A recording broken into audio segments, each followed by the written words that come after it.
Welcome to పొలిటింట్ media. Telangana క్యాబినెట్లో ప్రస్తుతం వివాదాస్పదమైన మంత్రి ఎవరైనా ఉన్నారంటే ముఖ్యంగా వివాదాలను ఎదుర్కోవడం కానీ సొంత పార్టీ నేతల నుంచి ఆయన పైన కామెంట్స్ రాయడం అంటే అది ప్రస్తుతం రెవెన్యూ శాఖ మంత్రిగా ఉన్న పొంగులేటి శ్రీనివాసరెడ్డి పేరే మనం చెప్పుకోవాల్సి ఉంటుంది. ముఖ్యంగా కాంగ్రెస్ ప్రభుత్వం తెలంగాణలో ఏర్పడిన తర్వాత చాలా రకాలుగా రెవెన్యూ శాఖకు సంబంధించినంత వరకు విమర్శలు రావడం జరిగింది. సొంత పార్టీ నుంచి వచ్చాయి, విపక్ష పార్టీ నుంచి కూడా వస్తున్న పరిస్థితి కనిపిస్తుంది.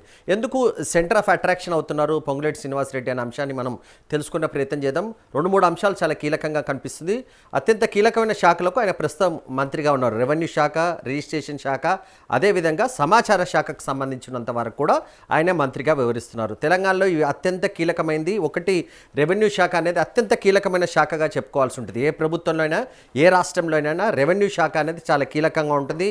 ప్రభుత్వానికి ఆదాయమే తీసుకురావడం కాదు, అదే సమయంలో భూములకు సంబంధించిన వివాదాలు కానీ, రిజిస్ట్రేషన్లకు సంబంధించిన వివాదాలు కానీ, లేకపోతే ఇతర వాటికి సంబంధించి భూముల క్రమబద్ధీకరణ, లేకపోతే ఇతర అంశాలకు సంబంధించినంత వరకు పూర్తిగా ఆ శాఖ పరిధిలోనే ఉండే అవకాశం ఉంది. రిజిస్ట్రేషన్ శాఖ ఇలాగా ఉంటుంది.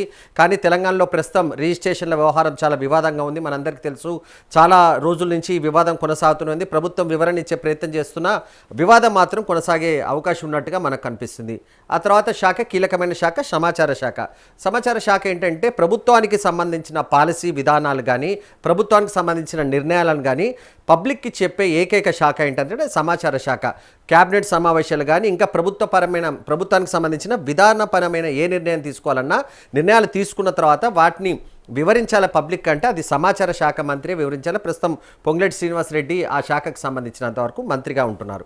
2023కు సంబంధించినంత వరకు అంటే తెలంగాణలో ఎలక్షన్స్కి, అసెంబ్లీ ఎన్నికలకు ముందు వరకు కూడా ఆయన బీఆర్ఎస్ పార్టీలోనే కొనసాగారు. ఆ తర్వాత ఆయన కాంగ్రెస్ పార్టీకి చివరి నిమిషంలో చేరి ఎమ్మెల్యే టికెట్ తీసుకున్నారు. ఆ తర్వాత ఏకంగా ఖమ్మం నుంచి ఆయన పోటీ చేసి ప్రస్తుతం మంత్రిగా కొనసాగుతున్న పరిస్థితి మనకు కనిపిస్తుంది. ఖమ్మం జిల్లా నుంచి వస్తున్నారు. చాలా వరకు మొదటగా ఆయన రాజకీయ ప్రస్థానం చూస్తే వైఎస్ఆర్సీపీ నుంచి ఖమ్మం పార్లమెంట్ స్థానం నుంచి ఆయన ఎంపీగా గెలిచారు. ఫస్ట్ టైంకి సంబంధించినంత వరకు అది వైఎస్ఆర్ పార్టీకి సంబంధించినంత వరకు. రాష్ట్ర విభజన తర్వాత తెలంగాణకు సంబంధించినంత వరకు ఎలక్షన్స్ జరుగుతాయి. వైసీపీ ఒక్క ఎంపీ సీటు గెలుస్తుంది. ఇక్కడ జగన్మోహన్ రెడ్డికి సంబంధించిన పార్టీ అది ఖమ్మంలో గెలుస్తుంది. అది పొంగులేటి శ్రీనివాసరెడ్డి ఎంపీగా గెలుస్తారు. ఆ తర్వాత రాజకీయాలైన ఈక్వేషన్స్, తర్వాత ఆయన అప్పట్లో టీఆర్ఎస్గా ఉన్న బీఆర్ఎస్ పార్టీలు ఇప్పుడు బీఆర్ఎస్లో ఉన్న పార్టీలో చేరారు. అప్పుడు చాలా రోజుల పాటు దానికి సంబంధించి ఎమ్మెల్యేగా ఉన్నారు. ఆ రకమైన పరిస్థితి వచ్చింది. కానీ ఆ తర్వాత ఆయనకు పార్టీకి సంబంధించి కొంత గ్యాప్ వచ్చినట్టుగా కనిపించింది. ముఖ్యంగా మంత్రి పదవికి సంబంధించినంత వరకు ఆయనకు రాలేదు. దాంతో ఆయన చాలా అసంతృప్తిగా ఉండి ఎలక్షన్స్కి చివరి ముందులో ఆయన కొన్ని రోజులు బీజేపీలో చేరతారని ప్రచారం జరిగింది. ఆ తర్వాత కాంగ్రెస్ పార్టీలో చేరారు. కాంగ్రెస్ పార్టీలో చేరి ప్రస్తుతం మంత్రిగా కొనసాగుతున్నారు. సొంత పార్టీ నేతల నుంచి ఆయన పైన ఎందుకు మొదటి నుంచి వివాదం వస్తుందంటే, ఒకటి మనం చూసుకో, జడ్జీలకు సంబంధించిన అనిరుద్ధ్ రెడ్డి చాలా సందర్భాల్లో పొంగులేటి శ్రీనివాసరెడ్డికి సంబంధించి కామెంట్ చేశారు. నిధుల కేటాయింపుకు సంబంధించినంత వరకు ఆయన సొంత నియోజకవర్గానికి కానీ ఆయనకు అనుకూలంగా ఉన్న ఎమ్మెల్యేలకు మాత్రమే నిధుల కేటాయింపు జరుగుతుంది, కానీ మిగతా దగ్గర ఎలాంటి అభివృద్ధి కార్యక్రమాలు చేయట్లేదు. పూర్తిగా మాకు రావాల్సిన నిధులు కూడా, మా నియోజకవర్గాలకు రావాల్సిన నిధులు కూడా రావట్లేదు. కేవలం పొంగులేటి శ్రీనివాసరెడ్డికి ఎందుకు ప్రాధాన్యత వస్తుందని ఆ రకమైన కామెంట్స్ వచ్చిన పరిస్థితి కనిపించింది. ఇది సొంత పార్టీ నుంచి కనిపించింది. ఆ తర్వాత రాఘవ కన్స్ట్రక్షన్స్ అనే ఒకటి పొంగులేటి శ్రీనివాసరెడ్డికి సంబంధించి ఉంటుంది. దానికి సంబంధించినంత వరకు చాలా రోజుల నుంచి వివాదం ఉన్నాయి. ముఖ్యంగా బీఆర్ఎస్ పార్టీకి సంబంధించిన నేతలు ఆయన కొడుకుకు సంబంధించిన కన్స్ట్రక్షన్ కంపెనీకి సంబంధించి అనేక అవినీతి అక్రమాలు జరుగుతున్నట్టుగా కూడా ప్రతిరోజు ఆరోపిస్తున్నారు పరిస్థితి కనిపించింది. దానికి ఆయన వివరణ ఇచ్చే ప్రయత్నం చేస్తున్నారు. ఆ తర్వాత భూములకు సంబంధించి, వీటన్నిటికీ సంబంధించి, అదేవిధంగా ఆయన పైన ఈడీ కేసులు కూడా, ఈడీ రైట్స్ కూడా జరిగాయి. దాదాపు ఈడీకి సంబంధించినంత వరకు ఆయన కంపెనీలకు సంబంధించి, ఎందుకంటే పొంగులేటి శ్రీనివాసరెడ్డి బేసిక్గా ఒక బిజినెస్ మ్యాన్ కనుక ఆయన కంపెనీల పైన కూడా గతంలో ఈడీ రైట్స్ జరిగింది. కానీ ఆయన పైన ఈడీ రైట్స్ జరిగినప్పటికీ వాటికి సంబంధించిన ఏ చర్యలు తీసుకోలేదనేది ఒక విమర్శ ఉంటుంది. ముఖ్యంగా అది బీఆర్ఎస్ పార్టీ చేస్తుంది. దానికి కారణం ఏంటంటే పొంగులేటి శ్రీనివాసరెడ్డి అన్ని పార్టీలతో చాలా క్లోజ్గా ఉంటాడు. కేంద్రంలో ఉన్న బీజేపీతో కూడా చాలా క్లోజ్గా ఉంటారు.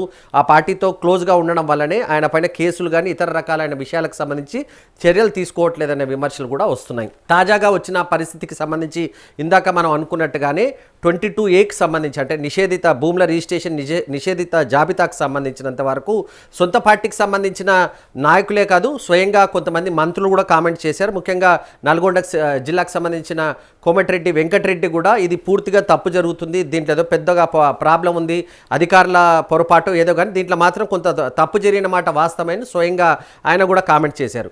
ఆయన శాఖకు సంబంధించిన వ్యవహారాలపై ఇంత వివాదం వస్తున్నప్పటికీ ఆయన చెప్పే ప్రయత్నం అయితే చేస్తున్నారు, కానీ ఎక్కడో చోట్ల మాత్రం అది మిస్ అవుతున్నట్టుగా కనిపిస్తుంది. చివరికి ముఖ్యమంత్రి రేవంత్ రెడ్డి జోక్యం చేసుకోవాల్సి వచ్చింది. 22A సంబంధించినంత వరకు ఎవరు ఆందోళన చెందొద్దు, ఖచ్చితంగా ప్రభుత్వం అందరికీ న్యాయం చేస్తుంది, ఎవరి భూములను కూడా లాక్కోదు, రిజిస్ట్రేషన్ కాకుండా ఏ భూమును కూడా ఉంచము అని చెప్పారు. అదేవిధంగా పాత జాబితా ప్రకారమే రిజిస్ట్రేషన్ల పద్ధతి కొనసాగుతుందని కూడా ఆయన చెప్పే ప్రయత్నం చేశారు. సో మంత్రికి సంబంధించిన వివాదాలు పరిష్కారం కాకపోవడంతో స్వయంగా సీఎం జోక్యం చేసుకోవాల్సిన అవసరం వస్తుంది. తాజాగా హరీష్ రావు ఎవరైతే బీఆర్ఎస్కి సంబంధించిన నేతగా ఉన్నారో ఆయన కూడా లేఖ రాశారు. 22Aకి సంబంధించి అక్రమాలు జరుగుతున్నాయి, దానికి సంబంధించి మీదే పొరపాటుని సంబంధించి మంత్రికి కూడా లేఖ, రేవంత్ రెడ్డికి ఆ తర్వాత మిగతా వాళ్ళకు కూడా లేఖలు రావాల్సిన పరిస్థితికి వచ్చింది. రాహుల్ గాంధీకి కూడా కొంతమంది ఫిర్యాదు చేసినట్టుగా కనిపిస్తుంది. ఇట్లా ఈ రకంగా కొనసాగుతున్న నేపథ్యంలో తాజాగా బీజేపీ నేతలు కూడా ఈరోజు ఆయనకు సంబంధించి ఆయన అవినీతికి సంబంధించి పొంగులేటి శ్రీనివాసరెడ్డి అవినీతికి సంబంధించి అసెంబ్లీలో బహిరంగ చర్చకు రావాలని అసెంబ్లీ మీడియాపై ముందుకు వచ్చేసి బీజేపీకి సంబంధించిన ఎమ్మెల్యేలు మహేష్ రెడ్డి వీళ్ళందరూ వచ్చేసి అక్కడ మహేశ్వర్ రెడ్డి వీళ్ళందరూ వచ్చి కొంత ఆందోళన చేసిన పరిస్థితి మనకు కనిపించింది. మొత్తానికి తెలంగాణ రాజకీయాల్లో ముఖ్యంగా మంత్రి పదవిలో ఉంటూ వివాదాల్లో ఎవరు ఉన్నారంటే అది ఖచ్చితంగా పొంగులేటి శ్రీనివాసరెడ్డి పేరు చెప్పుకోవాలి. చాలా రకాలుగా వివాదాలు ఉన్నాయి. విపక్షాల నుంచి ఎలాగో కామెంట్స్ వస్తాయి కానీ సొంత పార్టీల నుంచి కూడా, సొంత పార్టీ నేతల నుంచి కూడా కొన్ని కామెంట్లు వస్తున్న పరిస్థితి నేపథ్యంలో ఆయన దానికి సంబంధించి ఎలా రియాక్ట్ అవుతారో చూడాలి. కానీ ప్రస్తుతానికి మాత్రం తెలంగాణ క్యాబినెట్లో ఉన్న మంత్రుల్లో అత్యంత వివాదమైన వ్యక్తిగా ఎవరైనా ఉన్నారంటే అది ఖచ్చితంగా పొంగులేటి శ్రీనివాసరెడ్డి అని మనం చెప్పుకోవాలి.